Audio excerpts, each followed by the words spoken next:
Il coronavirus rialza la testa nella Pedemontana, dove sono in aumento i casi di positività, che vengono tenuti sotto controllo grazie anche alla massiccia campagna di tamponi lanciata dalla Regione Veneto. Noi attualmente abbiamo 267 persone positive qui nella Pedemontana e stiamo riscontrando un aumento nel numero di casi di positività. Solo ieri sono stati 31 e concentrati quasi tutti nei comuni dell'altopiano di Asiago.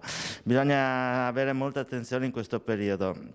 Per fortuna in ospedale non abbiamo nessun ricoverato per Covid, questa è una buona notizia, vuol dire che si sta creando una certa immunità grazie ai vaccini, ma dobbiamo anche ricordare, soprattutto ai giovani che stanno andando in giro per vacanze, eccetera, l'importanza della vaccinazione. Ci sono ancora molti posti disponibili per vaccinarsi tra luglio e agosto, per poter andare in vacanza sicuri e specialmente per non portarsi il virus una volta rientrati. Bisogna sempre stare attenti e allerta e questo non possiamo farlo solo noi personale sanitario, ma dobbiamo avere la collaborazione veramente di tutti.